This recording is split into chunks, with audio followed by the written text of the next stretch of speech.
C'est en réunion. On va faire ça au chômage. Connie a dit que c'était urgent. Que se passe-t-il? Sache comment le joindre, n'est-ce pas? Oui. Je veux son numéro de téléphone. Désolé, mais je ne peux pas vous le donner. Comment? C'est que j'ai reçu l'ordre de me donner ce numéro à personne. Je comprends ce que vous ressentez. La prochaine fois que j'aurai Victor au téléphone, je lui dirai que vous voulez lui parler et qu'il faut qu'il vous appelle, d'accord? Me doit d'obéir aux ordres de mon supérieur. Et qu'il rappellera, je lui dis...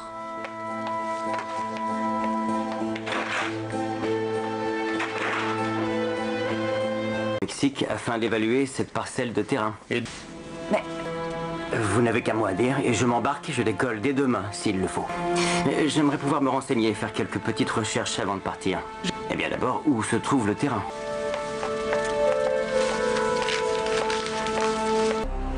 Victor, si je ne vous revois pas...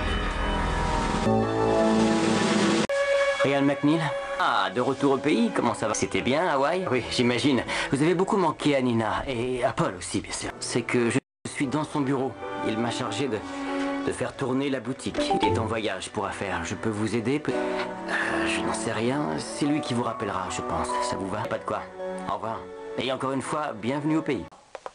Je suis rentré. Ah, tu es toute belle.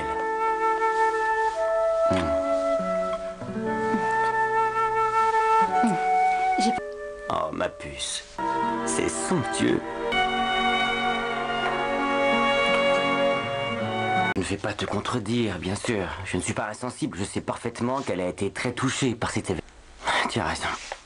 Mais elle fait parfois des choses très bizarres. La dernière fois, nous étions au café avec Megan et elle me dit soudainement qu'elle doit acheter une surprise à sa petite sœur.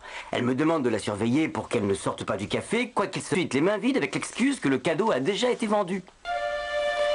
Oui, mais je me demande combien de temps Megan va supporter les indiscrétions de sa sœur. Elle a la soi-disant mission de protéger sa sœur contre les griffes acérées de Tony.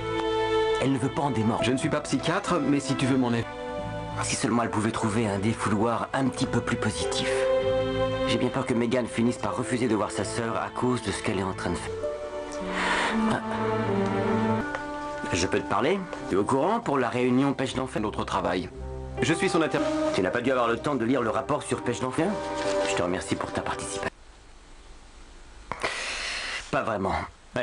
Et je crois que Trisha a été beaucoup plus touchée qu'elle ne le pense, en fait. Eh bien... Elle est devenue obsédée par la relation de sa sœur avec son nouveau petit ami Tony. Tout ça parce qu'il a mauvais genre. Oui, plus que jamais. Je commence même à m'inquiéter de son comportement.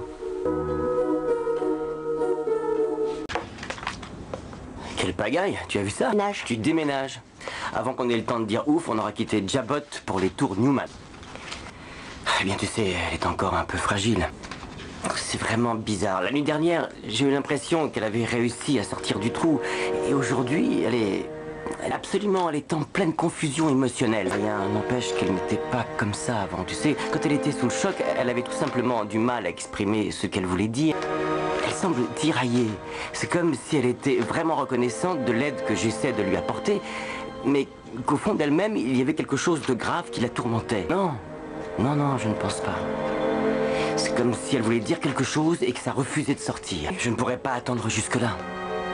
Tu vois, elle est tellement fragile. Je ferais mieux de retourner à la maison et m'assurer que tout est en ordre.